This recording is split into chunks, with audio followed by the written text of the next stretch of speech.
us, oh pray for us, O Mary.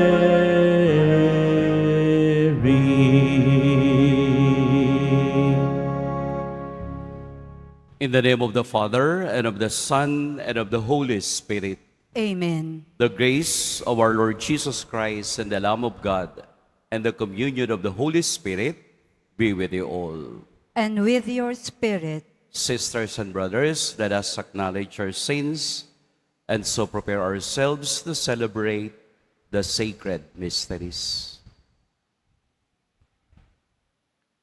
Together we say, I confess to Almighty God, and to you, my brothers and sisters, that I have greatly sinned in my thoughts and in my words, in what I have done and in what I have failed to do, through my fault, through my most grievous fault.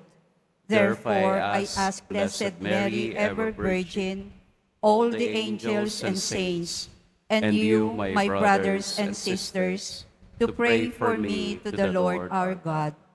May Almighty God have mercy on us, forgive us our sins, and bring us to everlasting life. Amen. Lord, have mercy. Lord, have mercy. Christ, have mercy. Christ, have mercy. Lord, have mercy. Lord, have mercy. Let us pray.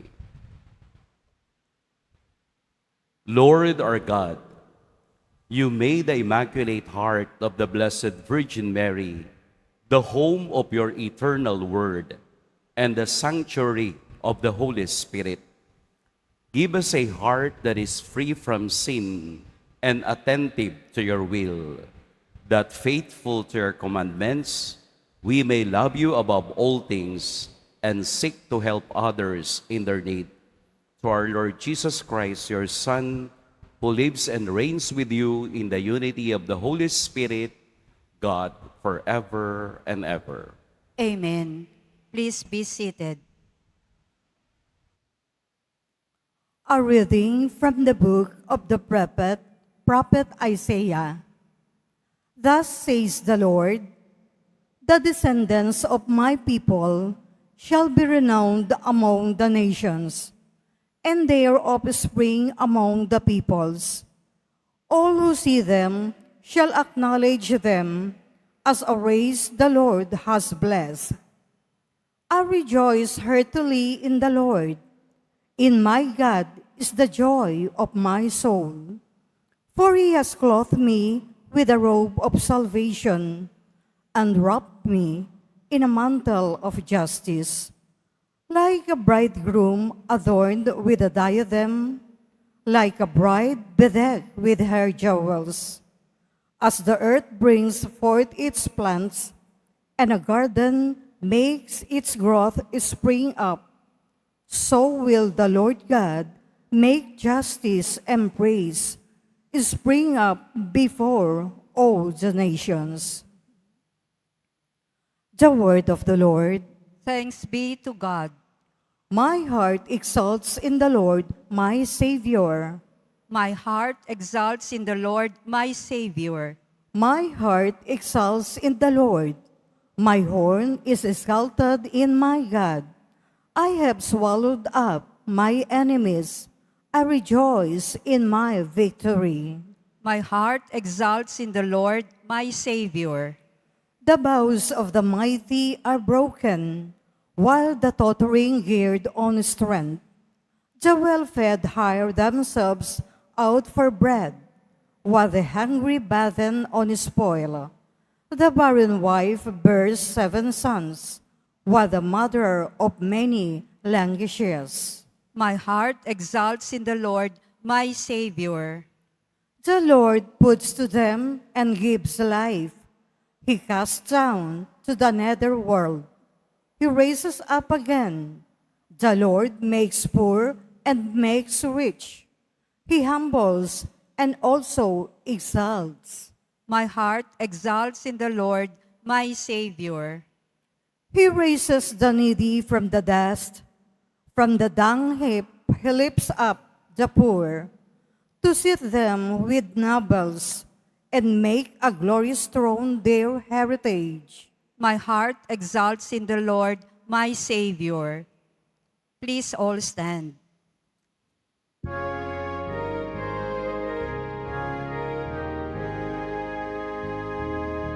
Alleluia, Alleluia, Alleluia, Alleluia.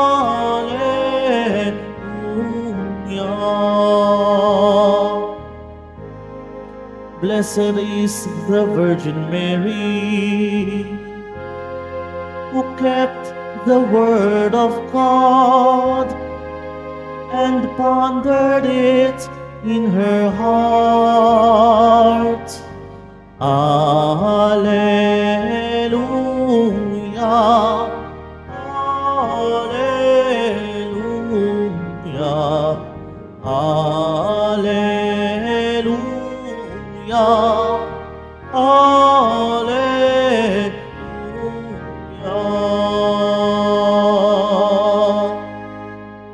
The Lord be with you. And with your spirit, The Holy Gospel according to Saint Luke. glory to you, O Lord. Each year, Jesus' parents went to Jerusalem for the feast of Passover. And when he was 12 years old, they went up according to festival custom. After they had completed its days as they were returning, the boy Jesus remained behind in Jerusalem, but his parents did not know it. Thinking that he was in the caravan that journeyed for a day, and looked for him among their relatives and acquaintances, but not finding him. They returned to Jerusalem to look for him. After 3 days, they found him in the temple, sitting in the midst of the teachers, listening to them and asking them questions, and all who heard him were astounded, and his understanding and his answers. When his parents saw him, they were astonished. And his mother said to him, "Son, why have you done this to us? Your father and I had been looking for you with great anxiety." And he said to them, "Why were you looking for me? Did you not know that I must be in my father's house?" But they did not understand what he said to them. He went down with them and came to Nazareth and was obedient to them. And his mother kept all these things in her heart. Sisters and brothers, the Gospel of the Lord. Praise to you, Lord Jesus Christ. Please be seated. Magandang umaga po sa lahat. Atin pong purihin at dakilain ang ating pong Jesus Nazaredo. Today we celebrate the Immaculate Heart of Mary. Kahapon we celebrate the Sacred Heart of Jesus.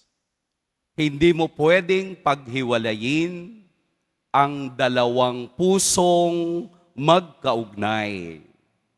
Hindi natin pwedeng paghiwalayin ang dalawang pusong naging bahagi ng ating kasaysayan sa kaligtasan ng tao. Kaya ngayong araw, let us reflect why Mary's heart is immaculate. Pag sinabi nating immaculate, sinless, walang kasalanan.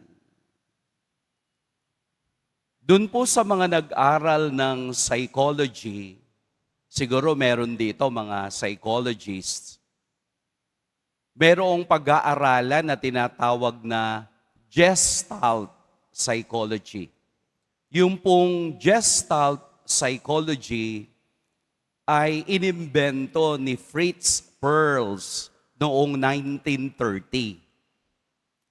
Ang teorya na ito ay tumutuon ang isang bahagi ay kabuuan. A part is a whole. Hindi ka pwedeng magbigay ng conclusion sa isang bahagi lamang. Kung hindi, ang lahat ay kailangan mong tingnan bilang kabuuan ng isang bagay. Parang mas lumabo ata. Palinawin natin. Halimbawa, nagalit ka. Nagalit ka sa isang bagay na ayaw mo. Tapos i-explain mo sa kaibigan mo na hindi ako yun. Eh, sinong nagalit? Di ba minsan yung action natin, inihihiwalay natin sa ating pagkatao. Minsan yung ginagawa natin, inihiwalay natin sa ating pagkatao. Minsan pinupuri pa natin yung masama. Paano po? Buti nga iyon namamalimos kesa magnakaw. Di ba gano'n, no? Yun ang ating sinasabi. Pero in Gestalt Psychology, a part is a whole. Ang pagkakakilanlan mo ay hindi lamang bahagi ng pagkatao mo. Ito ang kabuuan ng mayroon ka. Kaya hindi mo maihiwalay ang isang taong mabait sa tunay na mabait. Dahil pwedeng magkunwari ang tao. Pwedeng magkunwaring siya ay mabait. Pero in reality, hindi. Minsan pakitang tao. Yung pagiging pakitang tao is totality ng isang taong pagkakakilanlan. Hindi ito maisasangtabi ng ating karanasan. Hindi nito kayang burahin ng isang pagkukunwari ang kabuuan ng ating pagkatao. Kaya nga through and through, upang magkaroon ka ng tamang pagkakakilanlan, ang buhay ay dapat totoo simula umpisa hanggang katapusan. Hindi tayo pwedeng magkunwari ng MWF o mabait lang ako kapag linggo dahil nakikita sa gawa ang tunay na pagkakakilanlan ng tao. Bakit ko po sinasabi sa inyo? Dahil si Maria ay mula umpisa hanggang katapusan, ang parte ng kaniyang buhay ay kabuuan ng kaniyang misyon ng pagliligtas. Ang salita niya sa anghel na mangyari sa akin ang iyong sinabi, nang simulang magsabi siya ng oo sa Diyos, ang oong iyon ay hanggang katapusan. Hanggang sa paanan ng krus, naroroon at nakatindig si Mariang nag-oo sa Diyos. She pondered everything in her heart. Ang kaniyang puso ang nagtaglay ng katatagang ito dahil siya'y pinili ng Diyos para sa ating pagiging ina. Noon pong 1991, ang Time Magazine ay nag-publish ng isang edition tungkol kay Maria. Ang title nila noon, The Most Revered Woman in History. Si Maria, ang babaeng iginagalang pinakaginagalang sa kasaysayan ng tao. Anong ibig sabihin nun? Tayo pa ba na nagmamahal kay Poong Nazareno ang hindi magmamahal sa kaniyang ina? Tayo pa ba na lumalapit sa Diyos ang hindi lalapit sa ina upang tayo'y tulungan? Noong 2015, ang National Geographic ay nag-publish din ng isang edition na may title na Mary, the Strongest Woman on Earth. Imagine niyo yun, no? Ang pinakamalakas, ang pinakamatatag na babae sa sanlibutan. Ipinapakita doon na sa katahimikan ng kaniyang buhay, she pondered everything in her heart, ang katatagan ng buhay na magtagumpay sa gitna ng pasakit ng mundong kinaharap ng kaniyang anak. Wala na sigurong pwedeng magmahal pa ng sobra kay Maria maliban sa kaniyang anak. Kung sasabihin nating mahal natin si Maria, wala iyon sa kalingkingan ng pagmamahal ng kaniyang anak, na kahit na sa gitna ng kamatayan, ipinakita pa rin ni Jesus ang pagmamahal sa pamamagitan ng paghabilin kay Maria sa kaniyang pinakamamahal na alagad. Here is your mother. Ibinibigay sa atin si Maria bilang ina dahil ang kaniyang puso ay wagas na umibig at sumunod sa kalooban ng Diyos.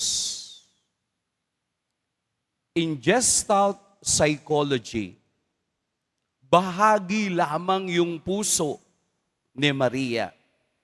Pero ang kaniyang kabuuan, ang kaniyang pagkatao, ang kaniyang pagiging babae ay isang handog sa Diyos. Ang kabuuan ni Maria, ang kaniyang pagmamahal, ang kaniyang compassion and mercy, ang kaniyang pag-unawa ay nanggagaling sa kaniyang kalinis-linisang pusong hindi magmamaliw.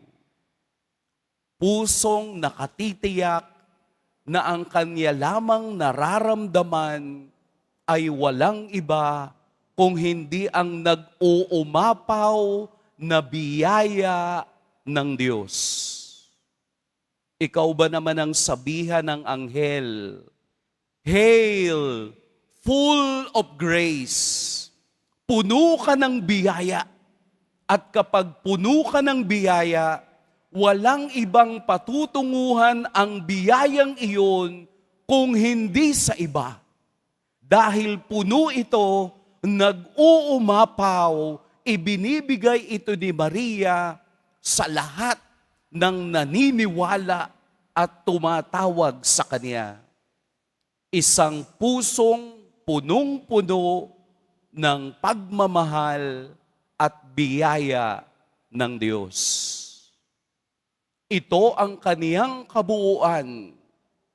Kaya nga't kahit na siya'y nagkakaroon ng alinlangan kay Jesus doon sa kaniyang pagkabata, doon sa templo, she pondered everything in her heart. Dahil ang totoo lamang talagang makauunawa ay hindi ang taong nagsasalita, kung hindi ang taong dumadama ng pag-ibig at biyaya ng Diyos. Hindi natin kakayanin na ang pag-ibig ni Maria ay hindi natin maranasan. Dahil ito'y nag-uumapaw, sana ang puso din natin ay maging malinis sa ating intensyon. Sana wag tayong magkaroon ng pusong, ano ba tawag doon? Salawahan. Pusong papalit-palit ayon lang sa nararamdaman. Pusong kayang magkunwari. Hayaan natin na ang puso ng mahal na ina, ang kaniyang kalinis-linisang puso, ang magbigay sa atin ng inspirasyon na kaya pala natin talagang magmahal ng totoo at wagas. Kaya pala nating tanggalin ang mga basura sa ating puso at palitan ng pusong nagmamahal katulad ng kay Maria. Kung siya ay patuloy na pinagpapala ng Diyos dahil sa kaniyang pagsunod, tayo rin, ang puso din natin ay pagpapalain ng Diyos kung tunay itong tumitibok sa tama at mahusay na buhay. Palitan na natin. Tanggalin natin yung ating artificial heart at palitan natin ng totoong pusong nagmamahal at umuunawa. Huwag na natin lagyan ng basura ang ating mga puso. Ano ba yung basurang inilalagay sa puso natin? Galit, hindi pagpapatawad, inggit, selos. Alisin nyo na yan. Nakaka-heart attack po iyan. Bagkus ang ilagay natin ay puso na nakadugtong sa diwa at pag-ibig ng Diyos. Tingnan ninyo, after a day or two, mararamdaman ninyong totoo pala na ang pusong nagmamahal ay palaging masaya at mahusay. Amen? Pagpalain tayo ng poong may kapal. Please all stand.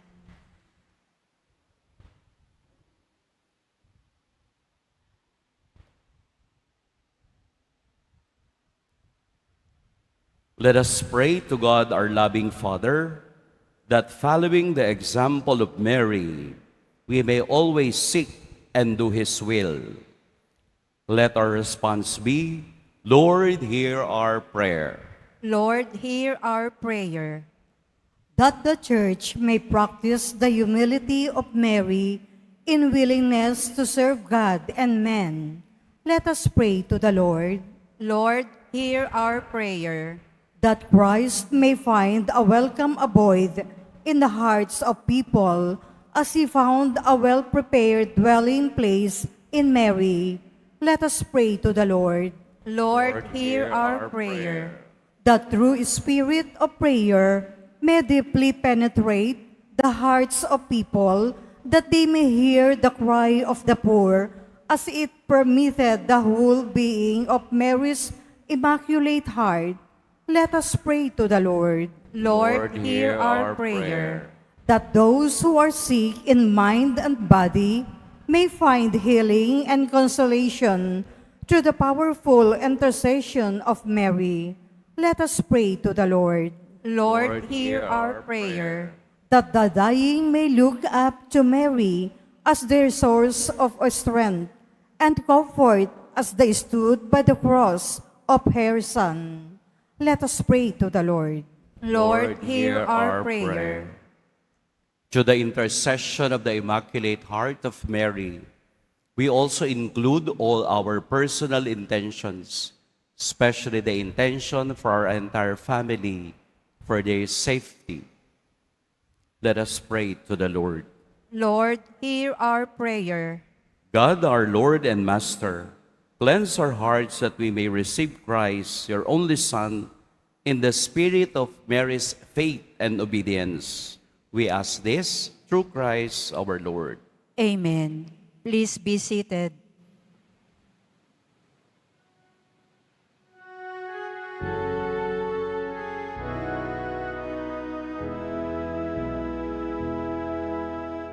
handog ng bayang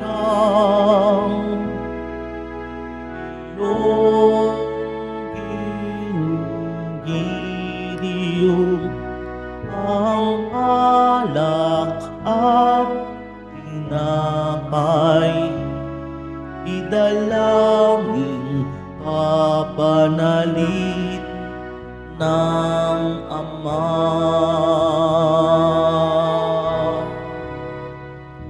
Aba, Ginoong Maria, napupuno ka ng grasya, ang Diyos ay iyong kaisa. Bukod kang pinagpala sa tanang anak ni Eva. Please all stand. Pray, brethren, that my sacrifice and yours may be acceptable to God, the Almighty Father. May the Lord accept the sacrifice at your hands for the praise and glory of his name, for our good and the good of all his holy church. Lord, look with favor on the gifts we bring. As we celebrate this memorial of the Blessed Virgin Mary, grant that as we follow her example, we may faithfully cherish and continually ponder the riches of grace that we owe to your Son, who lives and reigns forever and ever. Amen. The Lord be with you. And with your spirit, Lift up your hearts. we lift them up to the Lord. Let us give thanks to the Lord our God. It is right and just. It is truly right and just, our duty and our salvation, always and everywhere to give you thanks, Lord, Holy Father, Almighty and eternal God, through Christ our Lord.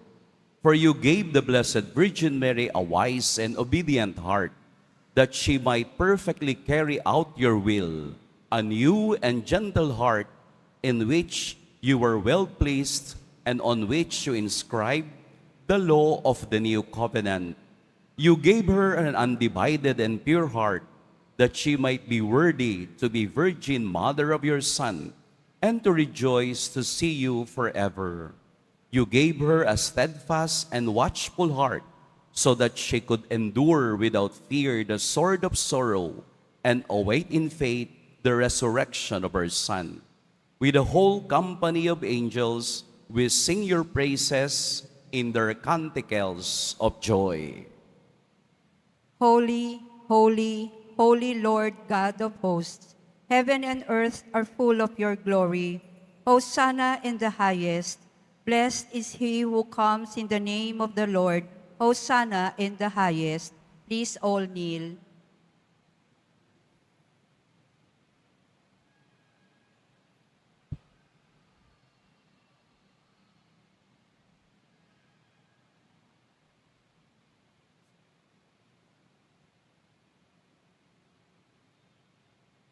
You are indeed holy, O Lord, the fount of all holiness. Make holy therefore these gifts, we pray, by sending down your Spirit upon them like the dewfall, so that they may become for us the body and blood of our Lord Jesus Christ. At the time he was betrayed and entered willingly into his passion, he took bread and giving thanks, broke it, and gave it to his disciples, saying, Take this, all of you, and eat of it, for this is my body, which will be given up for you.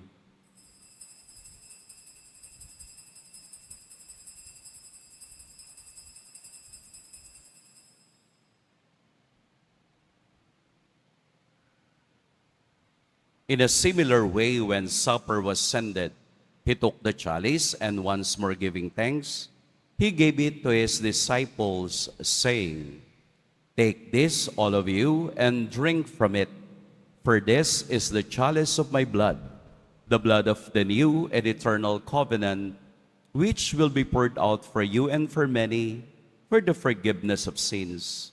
Do this in memory of me."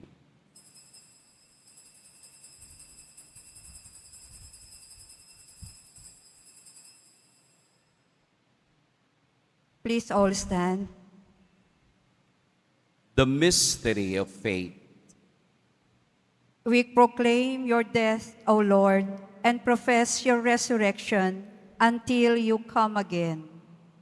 Therefore, as we celebrate the memorial of his death and resurrection, we offer you, Lord, the bread of life and the chalice of salvation, giving thanks that you have held us worthy to be in your presence and minister to you.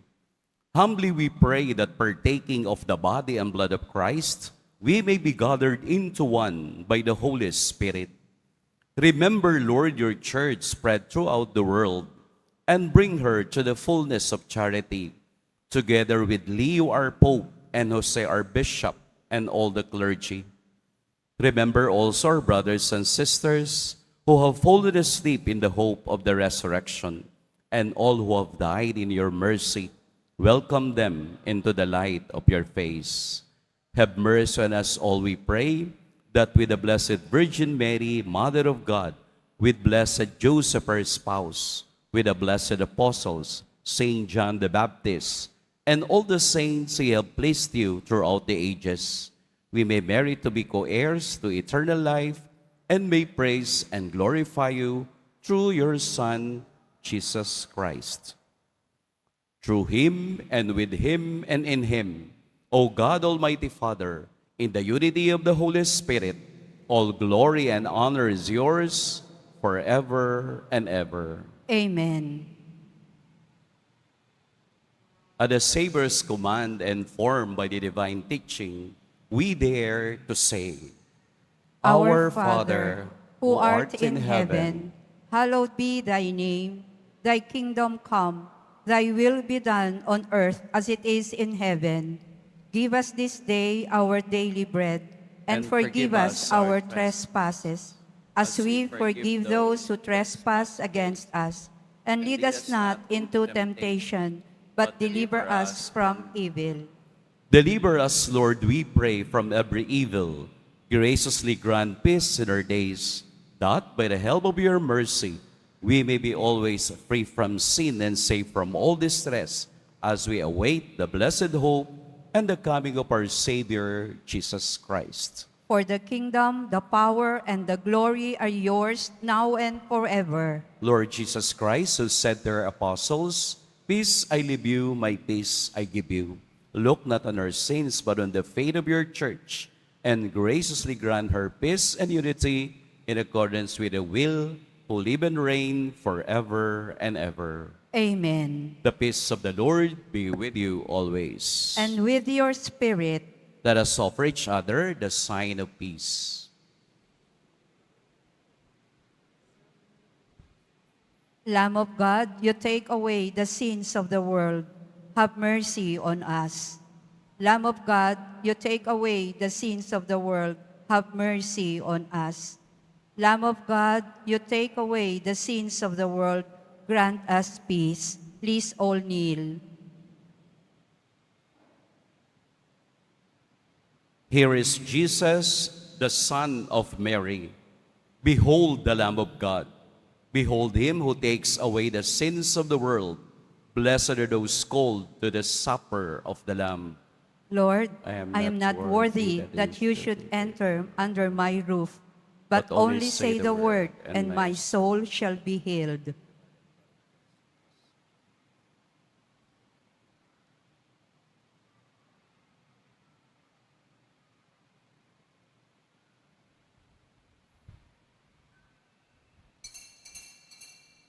Para sa lahat ng tatanggap ng banal na komunyon, sasagot po tayo ng amen pagkasabi ng pari o ng lay minister ng katawan ni Kristo at isubo agad sa bibig bago umalis sa harapan ng pari o lay minister.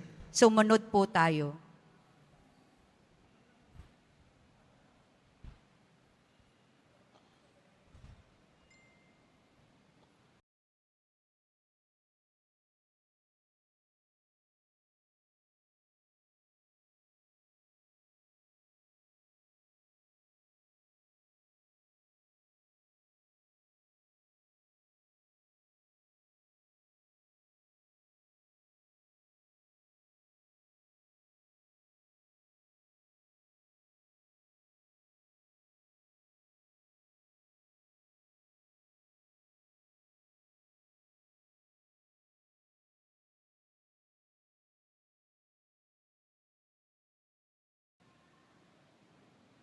Let us pray.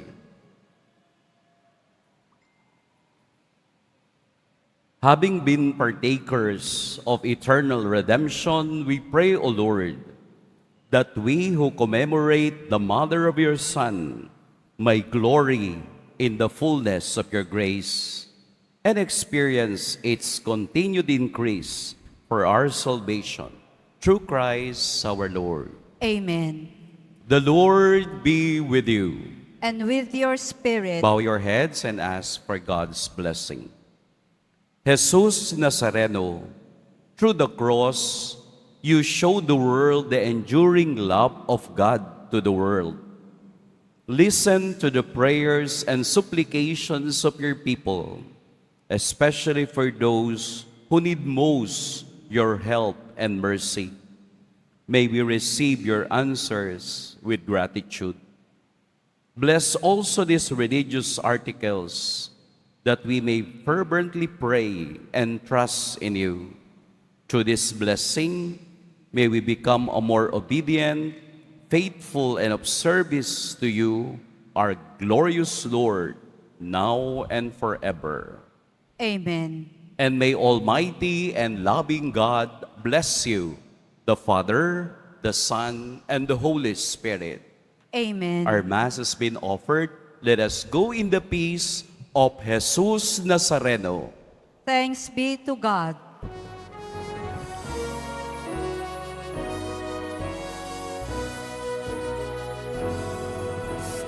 Padre Jesus Nazareno, sinasamba ka namin, pinipintubo ka namin, aral mo ang aming buhay at kaligtasan. Cristo Padre Jesus Nazareno, iligtas mo kami sa kasalanan. Ang krus mong kinamatayan ay sagisag ng aming kaligtasan.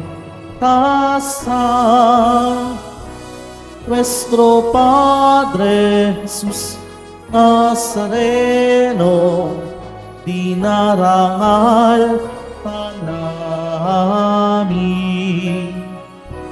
Nuestro Padre Jesus Nazareno, niluluwalhati ka namin.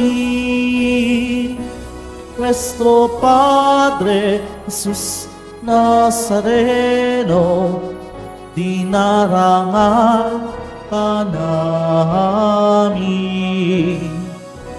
Nuestro Padre Jesus Nazareno, niluwalhati ka namin.